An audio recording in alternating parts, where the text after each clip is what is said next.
Outer Space Treaty and its development and where we stand now with it and possibly where we might go with it in the future. Um, just to recap, there are 5 United Nations treaties and principles on outer space. Um, this conference is, of course, on the Outer Space Treaty of 1967. There's 114 states parties to that now.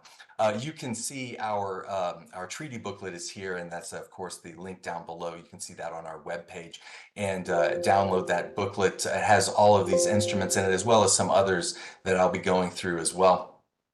Of course, the Rescue and Return Agreement in 1968 came shortly thereafter, the Liability Convention, the Registration Convention, and of course the Moon Agreement.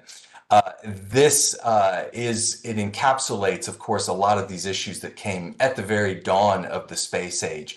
And I would like to really focus quite closely on the Declaration of Legal Principles governing the activities of states in the exploration and use of outer space, the 1963 Declaration, because this really was the very genesis of it all, the very lead up to all of the issues that have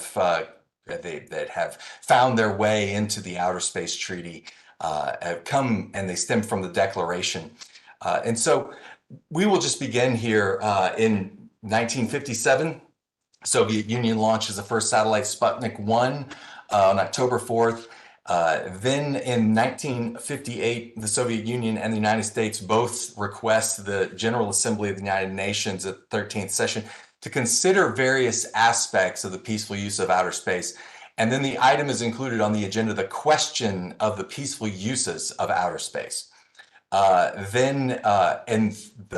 Later on December of that year in 1958, the establishment of the Ad Hoc Committee for the Peaceful Use of Outer Space. This is the precursor to the Committee for the Peaceful Use of Outer Space. And the GA requests that ad hoc committee to report on the nature of legal problems, among other things, which may arise out of the carrying out of programs to explore outer space.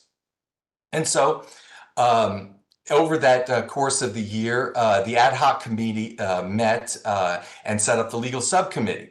And the legal subcommittee met 5 times in 1959 and discussed numerous ideas and issues in identifying legal problems, but gave priority to 6 legal problems. And we will see these 6 here now. So in 1959, the ad hoc committee set up the legal subcommittee. 6 problems were identified. And this is an interesting historical background to where we came into the Outer Space Treaty.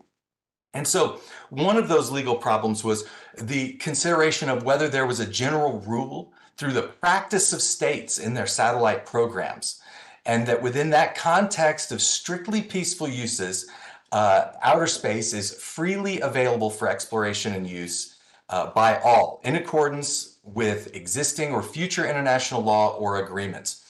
And so this is the genesis of this basic principles idea. And this idea also of this context of strictly peaceful purposes, could we consider that space activities were inherently legal from the very start, if they were for peaceful purposes and in accordance with international law? Okay.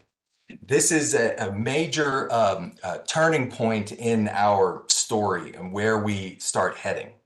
Other problems that were identified by the ad hoc committee, the legal subcommittee of the ad hoc in 1959 over the course of that year, problem of liability for injury or damage caused by space vehicles, allocation of radio frequencies, the avoidance of interference between space vehicles and aircraft, the identification and registration of space vehicles and the coordination of launchings, and problems associated with re-entry and landing of space vehicles. So we see that even at this very beginning, these problems were identified that needed to be addressed. Was this inherently illegal activity if conducted for peaceful purposes? What about liability? What about interference of radio frequencies? How do we deal with the identification, registration of vehicles, space vehicles, coordinate launchings, and also the rescue and return aspects, the re-entry and landing of space vehicles? So this, in 1959, led to a General Assembly resolution establishing the Committee on the Peaceful Use of Outer Space to fully, more in-depth look at these matters. In 1960, COPUOS did not meet. In 1961, the GA included the agenda item on their agenda, the report on the Committee of the Peaceful Uses of Outer Space. And in November of that year of 1961, COPUOS held its first meeting and reported to the first committee. And of course, this was under the chairmanship of Manfred Lachs, the father of space law. And we will see how he played a role, as I will mention a number of ways that as we go through my presentation here.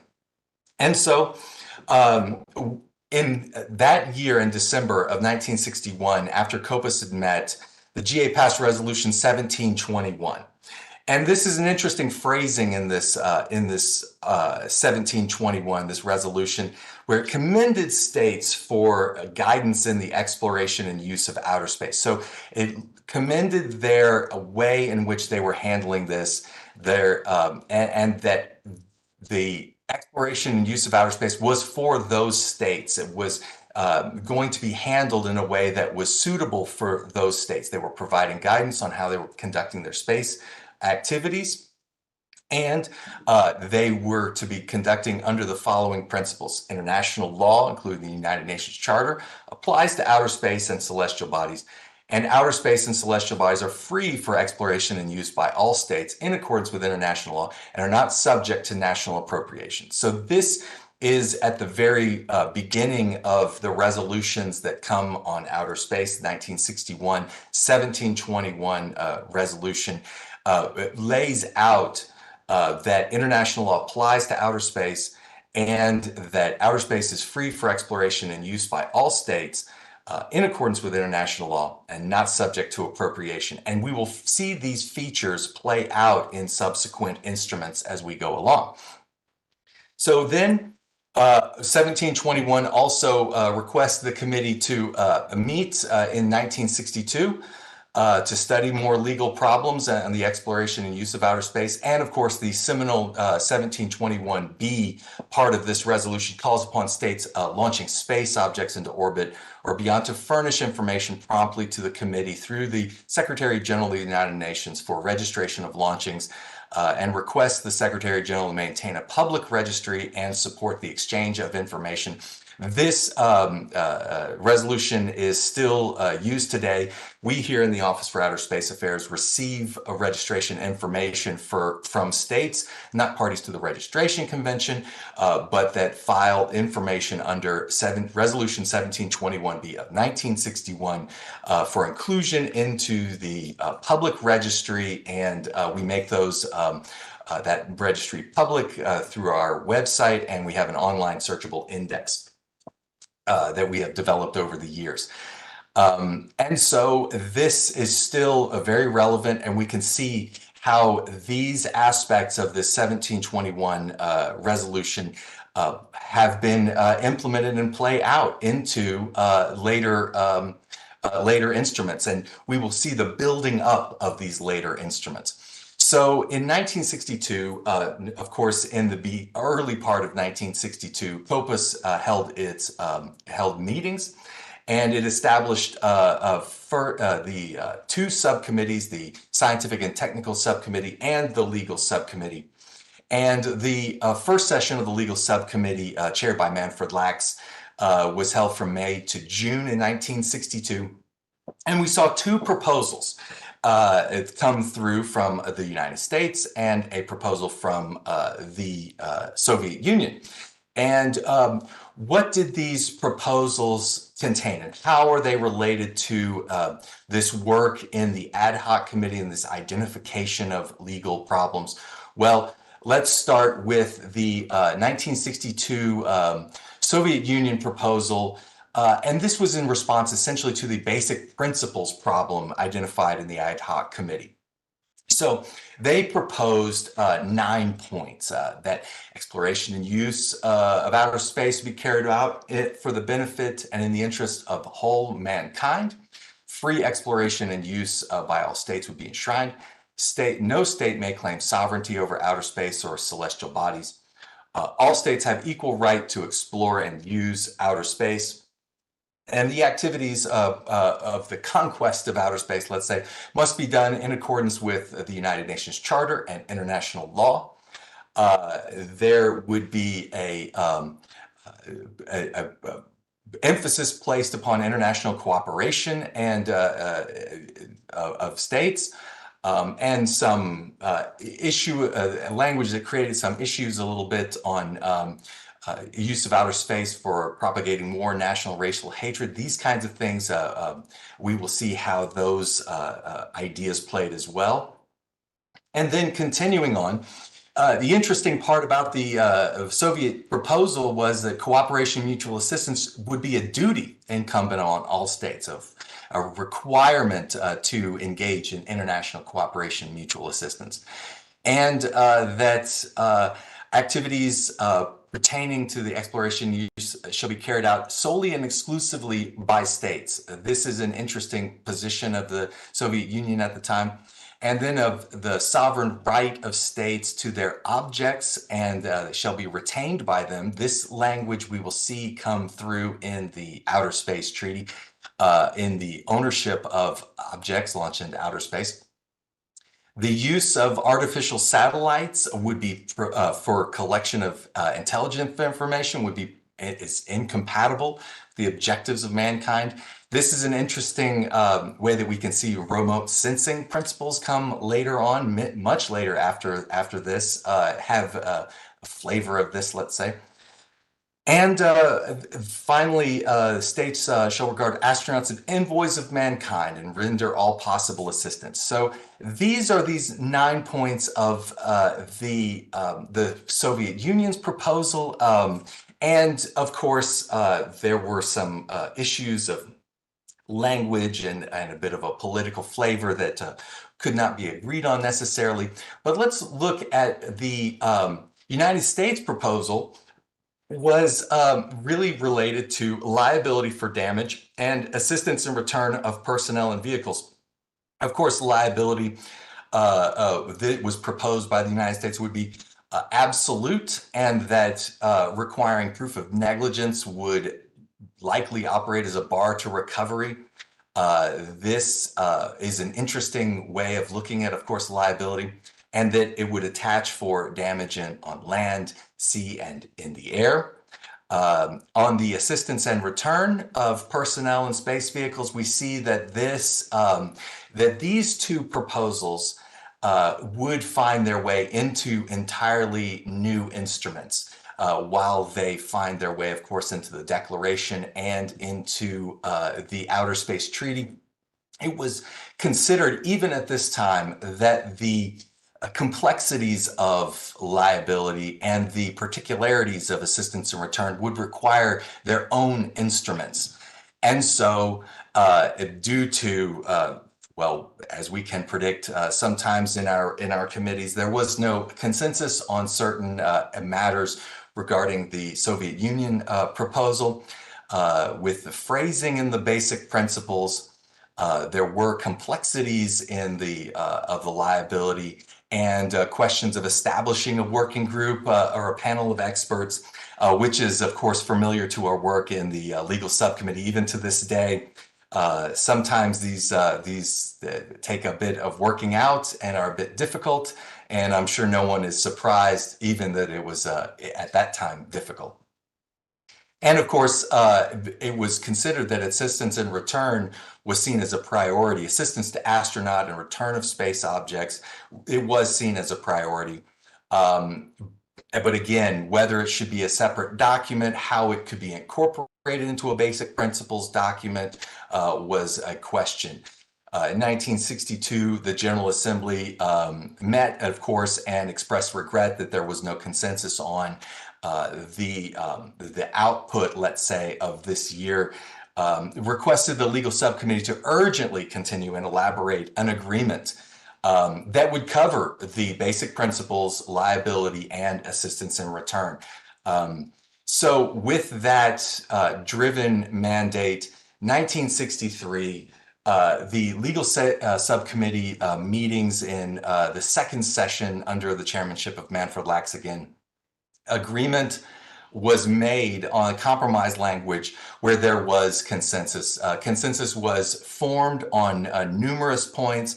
Those ones that were not formed find their way in other places, continued discussions, and we have overall ideas on the basic principles. We have a term on liability. We have a term on assistance and return. And those complexities and practicalities of liability and assistance and return would be further elaborated in other documents and continue to be discussed. The 1963 Declaration of Legal Principles had a landmark features of where instead of activities being conducted only by states, as the Soviet Union had proposed, that national activities would include those of non-governmental entities, and that there would be authorization and continuing supervisions by the appropriate party, by the appropriate state to those activities. So this paved the way for the entry of private sector activities in space activities. Also, the four-state launching notion was found its way into the Declaration of Legal Principles. That the state launching, or from the territory, or from procuring, or from the territory or facility of the state. Those would be a launching state possibilities.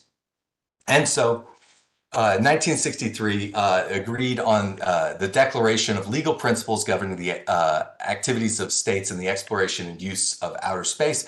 And you can see these the declaration in full in our treaty booklet. After that debate, after that landmark declaration, the legal subcommittee debated in the 1964 and 1965 on, again, those complexities of liability. There was no consensus on whether a binding agreement embodying those basic principles should be given. But then in 1965, the General Assembly urged the committee to give consideration to incorporating an international agreement in the future, as appropriate, the legal principles governing the activities of states in the exploration and use of outer space. So this was mandated, this was urged by the committee to give legal weight, make a binding legal agreement in 1965. And then in 1966, the committee, legal subcommittee, resolved all of those differences, and COPUOS presented the draft treaty backed by 43 states. This was, of course, the landmark treaty on the principles governing the activities of states in the exploration and use of outer space, including the moon and other celestial bodies. In 1966, this was agreed by the General Assembly. It was open for signature January of 1967 and entered into force in the later part of 1967. And so we see the speed at which the international community came to agreement on what were these basic principles, how to handle various aspects of liability, how to handle the rescue and return issues. And they all stemmed from the very beginning of the ad hoc committee on the peaceful use of outer space, the development into the 1721 resolution, incorporating that outer space would be free for exploration and use in accordance with international law, principle of no sovereignty, then developed further in the proposals of the Russian Federation, or the Soviet Union at the time, and the United States to cover these issues.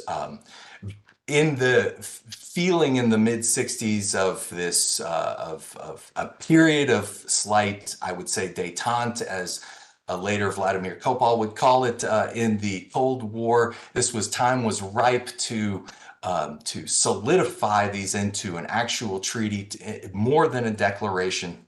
And therefore, we get in 1966 the treaty, the adoption of the treaty, and then open for signature, going into force the next year. This was an incredibly fast movement, and I think everybody that watches or is as part of our committee, including all of the former chairs that we have speaking at this conference these next 3 days, would agree that this was an incredibly fast movement, one that is could we see this again? Only if the will is there from the states, from states members of the United Nations, as well as states members of the committee.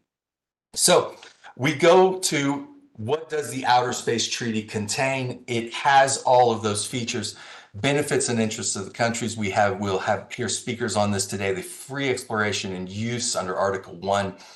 Principle of non-appropriation, we will hear on this from a couple of speakers later today. This is very interesting in the context of our current work.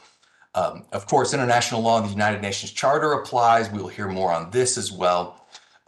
Prohibition of the station of nuclear weapons and weapons of mass destruction under Article 4. Recognition of the envoys of mankind and information on dangerous phenomena. We will hear more about this as well. International responsibility for national activities under Article 6, the enshrinement for non-governmental entities and authorization, continuing supervision. We will hear more on this as well. International liability for damage, jurisdiction and control, cooperation, mutual assistance, due regard, harmful contamination, harmful interference, and a consultation mechanism under the amazingly complex Article 9. We will hear a lot about this as well. Information and notification. This is incredibly important. Of course, Article 10 on the viewing of launches of other states as well. We will hear installations on the moon on the basis of reciprocity. This is forward-looking, and we will hear how this might go down in practice.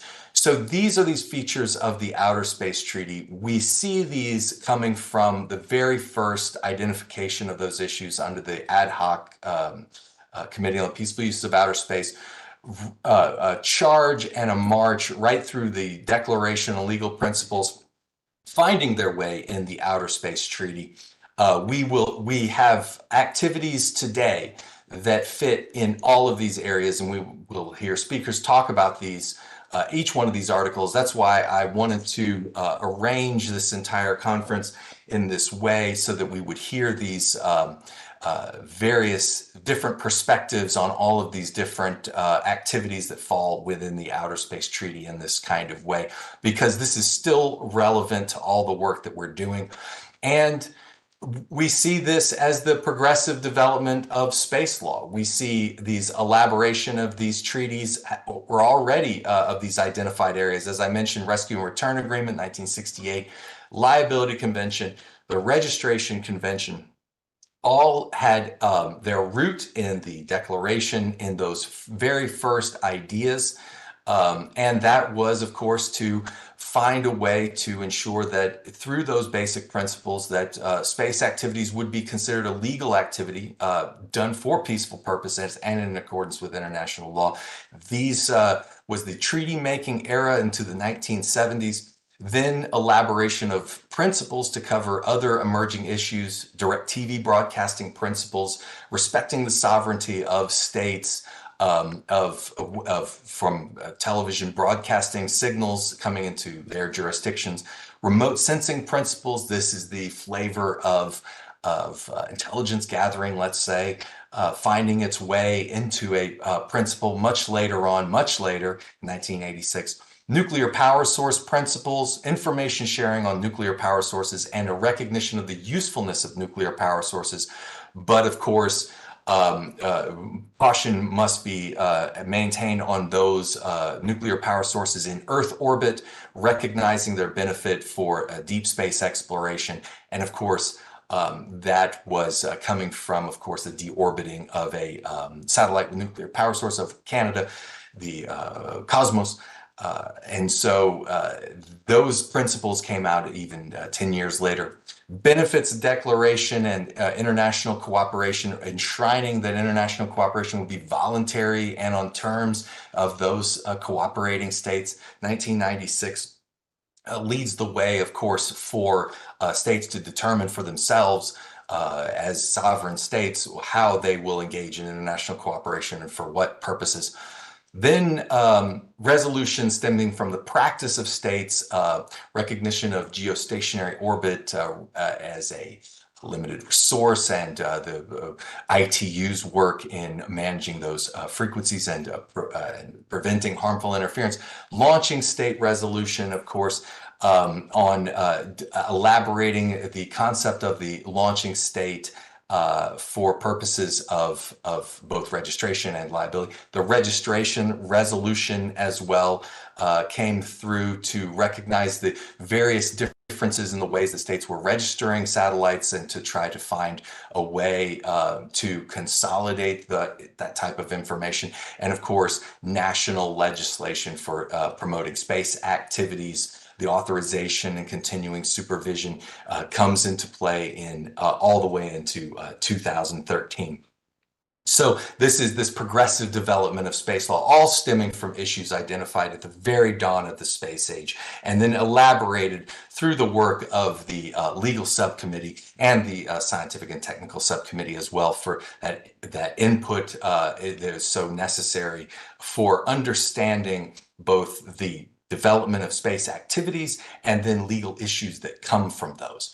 So then where have we gone now? There have been other non-binding approaches, the Space Debris Mitigation Guidelines of the Committee on the Peaceful Use of Outer Space, 2007. And we will hear more about how these space debris mitigation guidelines have been implemented in states and in their regulatory systems, and whether potentially those mitigation guidelines, although not binding at the international level, nevertheless could potentially give evidence of a standard of care when it comes to orbital activities. Then, of course, the seminal guidelines for long-term sustainability of outer space activities of 2019. Really, I would say the treaty of our times. Took 10 years to negotiate, covers so many different areas. All those beginning at the very dawn of the space age are embodied in the long-term sustainability of our space activities, as well as this modern development. And so where do we head with our current and future space activities under the Outer Space Treaty? What approaches are possible to meet the needs of states and the private sector?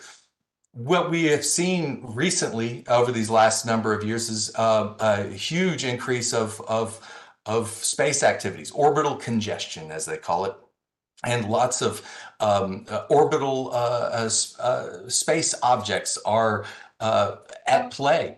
And so the question is, how do we understand the beginnings of potential space traffic management and coordination? How do we deal with potentially intentional or even unintentional creation of more space debris, collisions, collision and coordination, collision avoidance? How do we go about handling these things as an international community, and what is available possibly to states? And then, of course, beyond exploration of our solar system, how do we understand the moon and other celestial bodies and priority rights and space resources, understanding the place of the Moon Agreement in all of these in all of this modern discussion? What do we do about lunar and celestial body coordination? And how do we ensure that information is shared so that all states are taken into account and that they are brought into the fold, let's say, and having the benefits that is so promised under the Outer Space Treaty? And so with that, I would like to say that welcome to the conference on space law and policy for this year, focusing on the Outer Space Treaty. This is the background of where we got to the terms of the Outer Space Treaty. It is instructive because it leads us to an understanding of where we might be going. And This is a great time to be faced with more space activities. Our technological development, we're looking forward at a very fast pace to exploration of the moon. We will see exploration of other celestial bodies, the question of the space resources. How do we sustain these exploration, these scientific missions? How do we benefit from those? How do we share those benefits? And so it's a great time to consider all of these technological advancements and the legal implications that come therefrom, and how they fit within the Outer Space Treaty that has been with us this entire time, that has guided us in this development of space law. It was considered at the very early stages that there would be elaboration in all of these different areas. And for many years, it seemed very quiet. But now I think we are seeing a resurgence of the desire to elaborate more, to come with new and interesting ways of cooperating internationally so that all of these activities can be taken into account. And so with that, I would like to thank you again for allowing me these few words of introduction in a way, this overview of the Outer Space Treaty, how we got here, and where we might be going. I really want to thank you again. And I see that we can probably go ahead and, is considering this, we go ahead and move into our next presenter, Professor Bittencourt Neto in Brazil, is going to talk to us a bit about this beginning in space law, Article 1, and the benefit and the interests of all countries. Professor, thank you so much. Do you want me to try to share my slides your slides from my side? Yes, Mike, I believe it would be easier if you could. Okay, let's see if I can do this with my technical challenges, Let but me I'm know trying. if it works. Okay, yes, we'll find out very soon. Thank you so much. Please, sir, let me see here if we can do this. Okay. I believe maybe you can see them and you can let me know. Yeah, for sure. I can see it. I believe Okay, let me everyone see if I can get a full screen version. Just one moment, please. Sorry for giving you more trouble, Michael. No, no, it's my pleasure. Let's see. Do we have? My goodness. Here we go.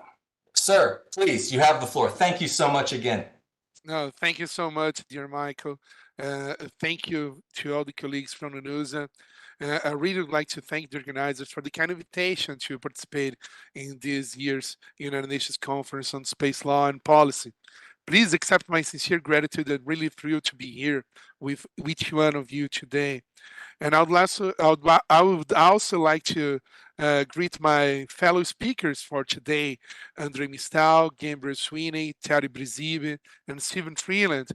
During the past few years, I've had the opportunity of working with you in so many different interesting projects. I truly admire each one of you, and it's an honor and privilege to be here sharing the stage with you virtually this time. So, dear colleagues, ladies and gentlemen, good morning from Brazil. Very early morning down here. This great international conference will offer us the opportunity of reviewing the fundamental principles provided by the Outer Space Treaty of 1967, which is usually regarded as the Magna Carta of space law. And our dear Michael explained in detail about it and the evolution of the discussions that led to the agreement that we now consider one of the most important cornerstones of space law and policy. And the Outer Space Treaty principles provide the fundamental structure of the international legal framework applicable to the exploration and use of outer space. And those standards of appropriate behavior have been expanded by other international instruments and later even internalized by several states through domestic legislations. It's important to revisit those principles as we address important questions involving the exploration and use of outer space in the 21st century. This is why this capacity building event is so relevant nowadays. And once again, I'd like to congratulate UNOOSA for organizing it.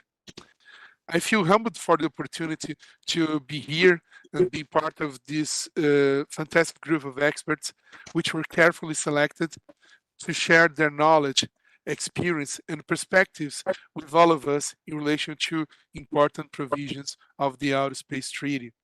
It will definitely be a fantastic conference, and I'm looking forward to it. I personally received the great responsibility of addressing the principle of space exploration for the benefit and interest of all countries, as contemplated by Article 1, Paragraph 1st of the Outer Space Treaty. Certainly, it is a key provision of the document and one that has vast repercussions. Indeed, such an important principle deserves to be revisited nowadays when space activities are regarded as essential tools for the economic, social, and political development of every nation on Earth. During the next few minutes, I will present you an overview of such article, including information about its drafting, legal content, interpretation, and application. And afterwards, I'll be glad to answer your questions and to hear your opinions. Okay, so without further ado, let's start. I know our time is limited. Let's start with the first slide. Thanks, Michael, for putting it on screen. So let's first review what the Outer Space Treaty provides regarding exploration and utilization of outer space for the benefit of all countries. At the first paragraph of its introductory article, the treaty solemnly states that the exploration and use of outer space, including the moon, and other celestial bodies, shall be carried out for the benefit and in the interest of all countries, irrespective of their degree of economic or scientific development, and shall be the province of all mankind. This is quite important. So it's really wide in its scope and comprehensive in its repercussions. So this principle that has been enshrined by the Outer Space Treaty supports the space exploration for the benefit of all countries. And that's why it deserves to be revisited, because we must address its motivation, the legal content, and also global repercussions. In order to do this, one should favor a systematic approach in order to properly assess the relevance of this provision to the treaty as a whole. So we cannot only tackle this treaty, this provision isolated.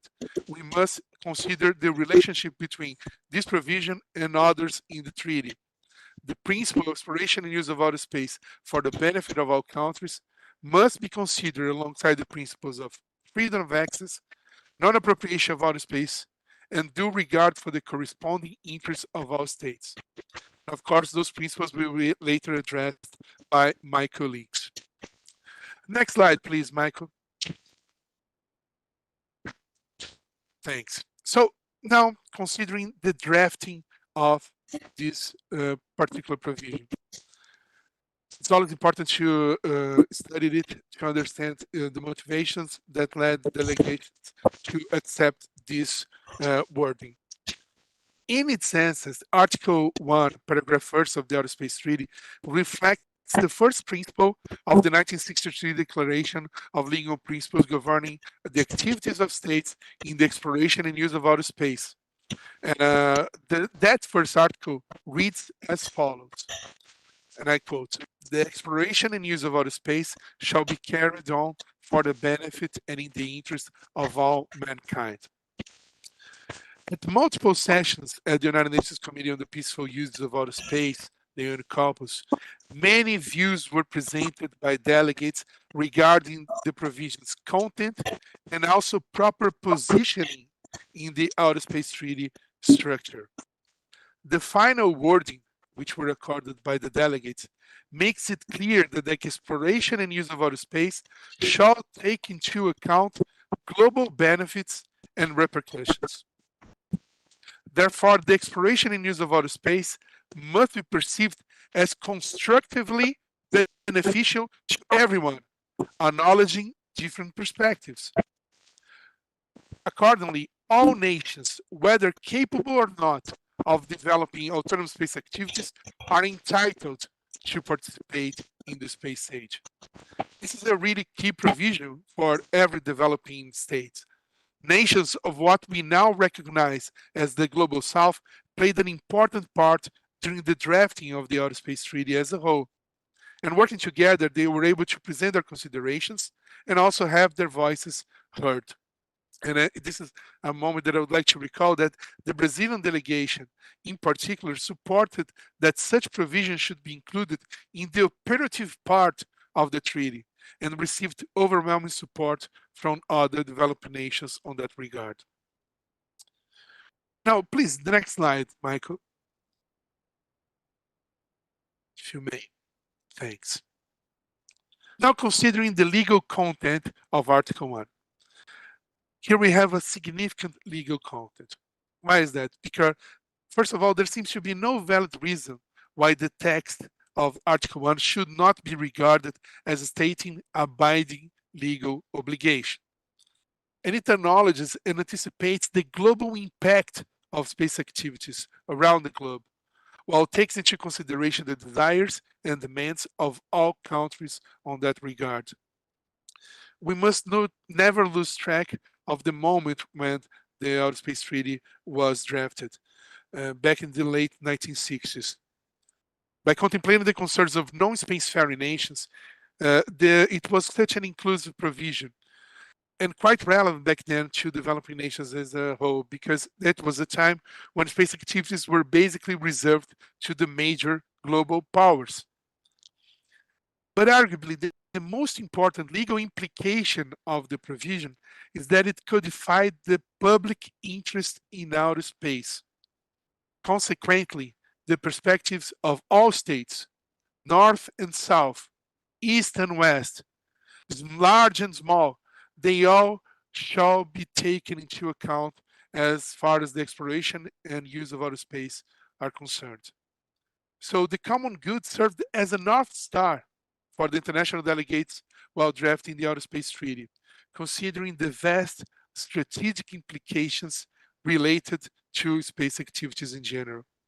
So the article reaches beyond the states parties to the treaties, and this is quite important.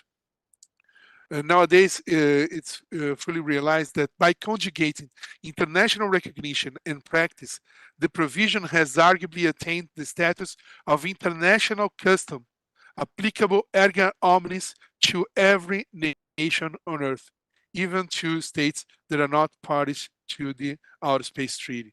So this is quite an important provision in the whole framework of space law. Next slide, please. Now, please, let's consider the practice in relation to the application of Article 1, Paragraph 1st of the Outer Space Treaty. Here some remarks are certainly of order. First of all, the principle in question has not remained restricted to the Outer Space Treaty itself. One should remember that subsequent international instruments, either bilateral or multilateral, have contemplated that the exploration and use of outer space shall be carried out for the benefit and in the interest of all countries. Nations of the Global South have led international debates promoting the use of space toward economic and social advancements in so many different forums, so many different instances. And here it's important to make reference to the United Nations General Assembly Resolution 51-122 of 1996, which is titled Declaration on International Cooperation in the Exploration in the Use of Outer Space for the Benefit and in the Interest of all states, taking into particular account the needs of developing countries. So it's such an important resolution. In one way or another, it was able to apply the Article 1 principle of the Outer Space Treaty, considering the demands from developing nations. First of all, the resolution urges particular attention to the perspectives of those nations, considering their needs and demands. Moreover, the document supports international cooperation on an equitable and mutually acceptable basis. So it promotes international cooperation, and of course, international cooperation can be done in so many different instances and involving so many different actions. And but it's quite important for each developing nation in order to gain access to certain strategic uses of outer space. And finally, it promotes the exchange of expertise and technology among states. And one way or another, even this event, this fantastic event that has been organized by UNOOSA, serves as also to promote that proposal, specifically as a capacity building mechanism that's beneficial to each and every nation on Earth. But now we're going to dive into the trickier part of this provision, and it's involving the interpretation. Next slide, please, Michael. Thanks, and sorry for giving you so much trouble again, but it's moving so smoothly, I couldn't ask for more. Thanks a lot. Now, it's going to get a little bit trickier. Because first of all, you must always realize that, and you all know, that treaties don't operate in a vacuum. So it's important to consider the interpretation of Article 1. And in one way or another, they're going to reflect the views, the concerns, and the fears of each and every nation in relation to the peaceful exploration and use of outer space. As we just mentioned, the Outer Space Treaty is somehow a child of the Cold War. It was enacted in a particular historical moment of the Cold War, more than half a century ago. And of course, the delegations that negotiated the treaty could not possibly anticipate all the current concerns of the international community. A lot of very important issues that we're having to deal with nowadays, they could not possibly be anticipated by delegations back in the 1960s, as everything that we have been working on, for instance, in relation to the long-term sustainability of outer space. And of course, in general, treaties face challenges when dealing with the time factor, especially when its subject matter experiences dramatic evolutions, as has happened to space activities in general. So the use and implementation of treaties and treaty provisions, they're going to reflect the concerns and the fears of the international community as a whole. And as time goes by, interpretation of even core treaty provisions cannot, and in fact should not, be avoided. That's why we're seeing more and more reinterpretation of the fundamental principles of the Outer Space Treaty. Sometimes conflicting interpretation of certain aspects and articles. Based on the topic that's under my responsibility today, it's important to consider the different interpretations regarding certain passage of Article 1, paragraph 1st of the Outer Space Treaty, the passage that stipulates that the exploration and use of outer space shall be the province of all mankind. The concept of province of mankind, or humankind for that matter, has led to international debates among so many scholars and delegates, and sometimes very heated debates. And one must realize that the Outer Space Treaty by itself does not define the provision, nor clarify its normative application throughout the subsequent articles of the treaty. So, and it's really complicated because interpretation of treaties may be more an art than a science. But the Vienna Convention on the Law of Treaties of 1969 has a whole section in its Part 3 devoted to codifying the primary rules of interpretation of treaties. And its Article 31, the Vienna Convention produces a sensible compromise between the textual and teleological approaches, stipulating that treaties shall be interpreted in accordance with the ordinary meaning to be given to the words in their context and in light with the treaty's object and purpose. And of course, Article 31 surely is going to be mentioned by my colleagues during the rest of this important event. Different interpretations of the term province have been observed in so many instances, either relating it to a certain real or domain, territorially speaking, or to an expected set of conducts.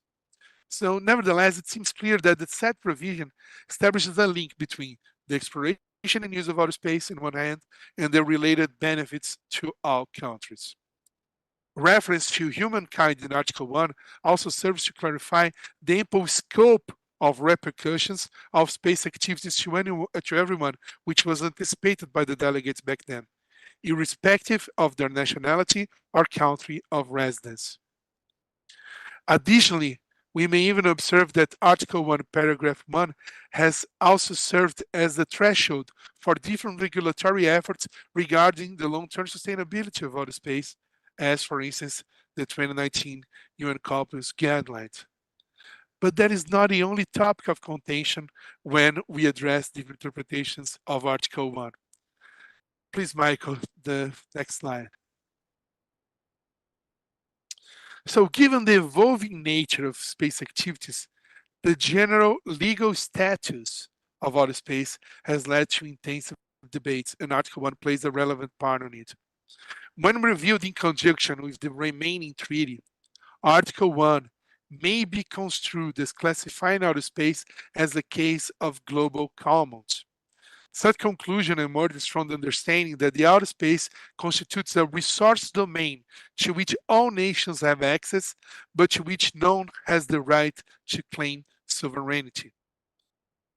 Therefore, the use and exploration of outer space requires international cooperation so as to assure due regard for the corresponding interests of all nations. And of course, this is really complicated because international cooperation is not simple, specifically when we address strategic uses of outer space. And we also must remember that in space law, as in space policy in general, words matter. By legally classifying outer space as a case of global commons, relevant political consequences naturally ensue. Specifically, that space activities shall acknowledge shared and correlated interests of all stakeholders. And governing global commons in a coordinated, peaceful, and prosperous manner is always a great challenge. Difficulties are related to the interconnectivity and complexity of global commons, not only in terms of resources located therein, but also regarding the diversity of actors who use those resources while interacting with each other. It's no surprise, therefore, that some have voiced really strong concerns about considering outer space as a case of global commons, and those opinions should not be taken for granted. Please, Michael, the final slide. And I believe I'm following the time structure that you proposed us. Ladies and gentlemen, dear colleagues, please allow me just to mention and conclude my brief presentation with some general remarks. First of all, the rapid growth of space activities, the diversification of space sectors, and a booming space economy have opened opportunities while raising new challenges to the peaceful exploration and use of outer space. And outer space is seen nowadays as a strategic asset by different space stakeholders. Our contemporary world relies upon and is enabled by a complex space infrastructure. But in our dynamic international environment, priorities may collide, as they often do. Therefore, we must build trust and channels of communication between different space actors. Additionally, I consider important to acknowledge the fact that access to outer space is still not universal. Strategic space activities remain out of reach to many nations of the global south, which must rely on international cooperation to secure access to the benefits of space activities. And it is exactly for that reason that the principle enshrined by Article 1 of the Outer Space Treaty, providing that space exploration shall be pursued for the benefit and in the interest of all countries, is more relevant now than ever. Irrespective of geopolitical considerations and substantive inequalities, a common interest and a shared fate await humankind as we advance through the cosmos, and all nations have a stake on this. That is why global governance is so strategic to promote sustainable and secure space activities. To conclude, I believe that an inclusive attitude is required, considering different perspectives for the benefit of all. Thank you once again for this opportunity, and of course, I'll be glad to answer your questions. Thank you, Michael, for your assistance. It's been really helpful.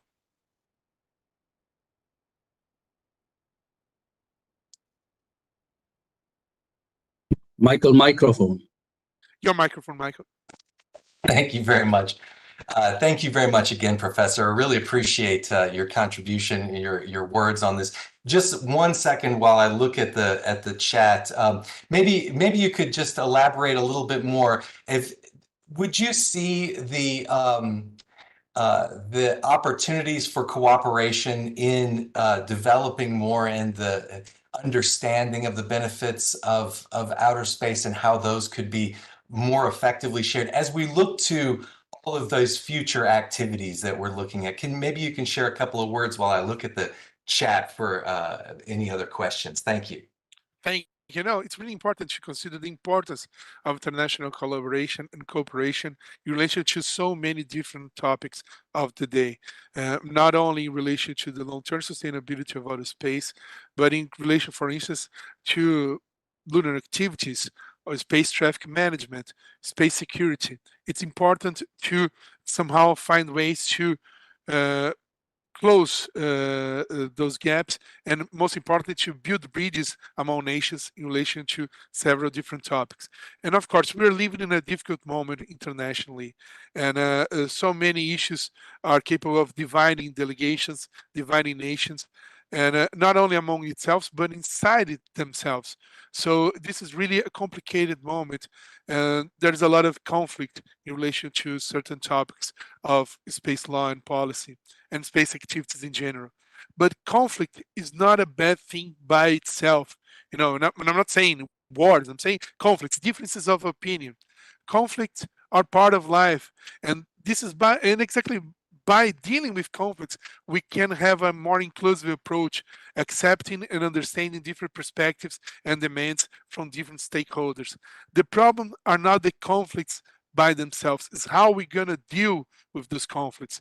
Are we going to deal with it constructively, trying to find solutions, common solutions to follow common concerns, or are we going to deal with them destructively and in one way or another putting in jeopardy everything that we've built in relation to space law and policy for the past decades? So I believe that we won't be able to find effective solutions to the current issues involving space activities without strong collaboration. And of course, this is hard. It ain't gonna be easy, but it's gonna require a commitment by every stakeholder in order to find a way to establish a better communication and exchange of information in order to understand the different perspectives. And of course, it's going to be important to welcome everyone to the table to share their views. Thank you so much, Professor. Yeah, that is absolutely going to be essential for sharing views between all of these actors in space activities, and really opening the door for all of those that can come into play. We have a question here that comes, can you explain what you mean by the concept of common good? This is something we hear a lot about, but is lacking clear legal content. Is it a political term that's applied to space law? Maybe you can elaborate a bit on that. The notion of the concept of the common good. What does that actually mean? Now, that's really interesting. Thank you for your question. And of course, as in relation to several other provisions of the Outer Space Treaty, some words that have been used, they have a really interesting undertone, especially the political repercussions that they raise, but they are not clearly legally defined. And that's what open possibility of different interpretations. And when we're talking about the common good, we're trying to portray let's say, the perspective of different delegations in relation to the enactment of the Outer Space Treaty, that first of all, the outer space by itself cannot be appropriated by any nation. In one way or another, by considering the outer space as the province of all humankind, there is a clear connection between demands from different nations and the benefits that may accrue from space exploration and use.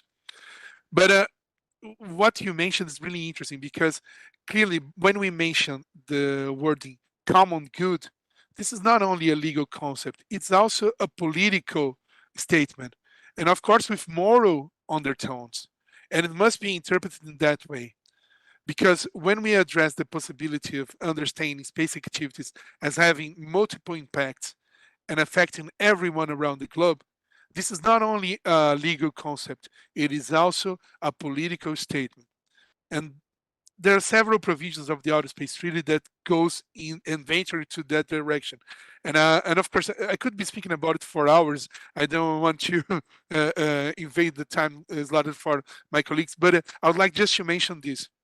When we're talking about the common good in relation to the exploration and use of outer space, we are considering basically that the exploration and use of outer space are going to provide benefits that must be understood as relevant to each and every nation around the globe. So how we do this is important. And international cooperation coordination is quite relevant for space activities.